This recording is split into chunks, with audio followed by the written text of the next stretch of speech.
స్టమక్లో ulcer మనం gastric ulcer అంటూ ఉంటాం. దాని సిమ్టమ్స్ ఏంటంటే పొట్టలో బాగా మంటగా ఉండటము, ఆహారం తీసుకున్న తర్వాత మంట పెరగటము. చాలాసార్లు ఏంటంటే ఈ అల్సర్ ఎందుకు ఫామ్ అవుతుంది అని మనం భయపడుతూ ఉంటాం, మన ఆహారంలో ఏమైనా మనం మార్పులు చేసుకోవాలని. ముఖ్యంగా మనం చూసినప్పుడు చాలాసార్లు ఏంటంటే మనం కారం ఆహారం తిన్నా కానీ, మసాలా ఫుడ్స్ తిన్నా కానీ ఏదైనా అల్సర్ పెరిగిపోతుందని భయపడుతూ ఉంటాం. కానీ ముఖ్యంగా చూడాల్సింది అల్సర్ ఫామ్ అవటానికి ముఖ్యంగా హెచ్ పైలోరీ అనే ఆర్గానిజం ఉంటూ ఉంటుంది.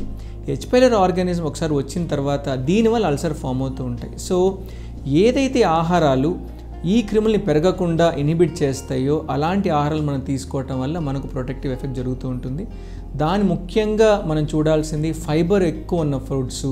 ఆ ఫైబర్ ఉన్నవంటే మన తీసుకున్న ఫైబర్ ఫ్రూట్స్ అంటే తోటకూర లాంటివి, లేక స్పినాచ్ లాంటివి, లేకపోతే బ్రొకోలీ, కాలీఫ్లవర్ లాంటివి, ఇవన్నీ కూడా చాలా మంచిది మన స్టమక్కి.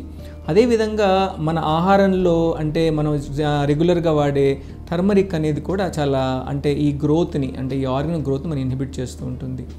అదేవిధంగా ఇప్పుడు మీరు చూసారంటే మనం కాఫీ అలాంటివి తీసుకున్నప్పుడు, ఆల్కహాల్ అవన్నీ తీసుకున్నప్పుడు మన మ్యూకోసెల్ లైనింగ్ని కొంచెం డ్యామేజ్ చేస్తూ ఉంటాయి కాబట్టి యాసిడిటీ అనేది ఎక్కువ పెరుగుతూ ఉంటుంది.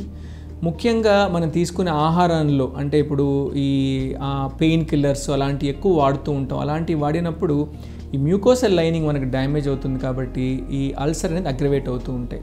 అందుకని మనం ముఖ్యంగా అల్సర్ హీల్ అవ్వటానికి తీసుకునే మందులతో పాటు అంటే మనం యాసిడ్ తగ్గించే మందులు, హెచ్ పైలోరీ ఇన్ఫెక్షన్ తగ్గడానికి యాంటీబయాటిక్స్ అవి తీసుకుంటాం. వాటితో పాటు ఈ ఆహారంలో కూడా కొన్ని మార్పులు తీసుకోవాలి.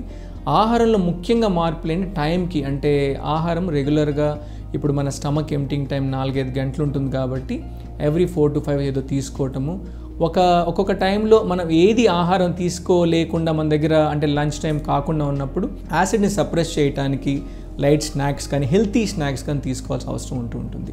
ఇదే విధంగా మల్టిపుల్ డ్రగ్స్ మనం తీసుకున్నప్పుడు, ఆల్కహాల్ తీసుకున్నప్పుడు ఈ మ్యూకోసెల్ లైనింగ్ డ్యామేజ్ అవుతూ ఉంటుంది కాబట్టి ఎప్పుడు కూడా పెయిన్ కిల్లర్స్తో పాటు ఆల్కహాల్ తీసుకోవటం మంచిది కాదు. సో మన స్టమక్లో అల్సర్ ఫామ్ అయినప్పుడు అంటే మన మ్యూకోసెల్ ఇంటిగ్రిటీ తగ్గిపోతుంటుంది. దాన్ని హీల్ అవ్వటానికి అన్ని రకాల మనము ఇంపార్టెన్స్ ఇవ్వాలి. అంటే యాసిడ్స్ తగ్గించడం ఎంత ఇంపార్టెంటో హీల్ అవ్వటం కూడా అంతే ఇంపార్టెంట్. హీల్ అవ్వటానికి అంటే మనం యాంటీ ఆక్సిడెంట్స్ కానీ మన ఆహారంలో ఉన్న రకరకాల పదార్థాలు అవసరం పడుతూ ఉంటాయి. దీన్ని మనం ప్రోత్సహించడానికి అంటే ఒక పక్కన హెచ్ పైలోరీ ఇన్ఫెక్షన్ తగ్గించాలి, ఇంకొకటి దాన్ని ఎక్స్ట్రా ఇరిటేషన్ తగ్గించాలి. ఇరిటేషన్ అంటే స్మోకింగ్ కానీ, ఆల్కహాల్ కానీ తగ్గించాలి. ఇవన్నీ కూడా ఉండటం వల్ల మన మ్యూకోసా హీలింగ్ అనేది కంప్లీట్గా తగ్గిపోతూ ఉంటుంది.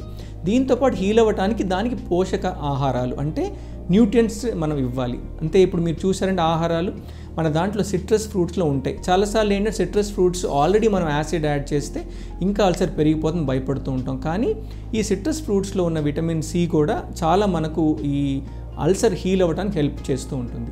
సో ఇలా రకరకాల సిచ్యువేషన్స్లో అల్సర్ హీలింగ్ అయ్యే టైంలో హర్ట్ చేసేవి తగ్గించేసేసి ఆ హీలింగ్ అనేది ఆ మ్యూకోసల్ లైనింగ్ హీల్ అయ్యటానికి మనము ఎంకరేజ్ చేసే ఫుడ్స్ ఎక్కువ తీసుకోవాలి.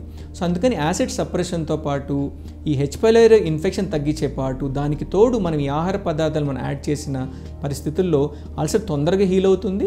అఫ్కోర్స్ మనకి స్ట్రెస్ అవన్నీ ఉంటాయి, కాకపోతే ఒక మ్యూకోసల్కి ఎనర్జీని మనం ఇచ్చినప్పుడే ఆ అల్సర్ హీల్ అవ్వడానికి ఆస్కారం ఉంటుంది. మీరు తీసుకునే ఆహారంలో అంటే చిల్లీ అంటే ఎక్కువ స్పైసీ ఫుడ్స్ కానీ, ఎక్కువ కాఫీ తాగటం కానీ, ఎక్కువ అంటే మనం తీసుకున్న ఆహారం ఏదన్నా ఆహారం తీసుకున్నప్పుడు అసిడిటీ మనం పెరుగుతూ ఉన్నప్పుడు అలాంటి పద్ధతులు తగ్గించుకోవటం కానీ లేకపోతే లిమిట్ చేసుకుంటే ఓవరాల్గా మనకి సిమ్టమాటిక్ రిలీఫ్ వస్తుంది, అల్సర్ హీల్ అవ్వడానికి కూడా మన ఆస్కారం ఉంటుంది.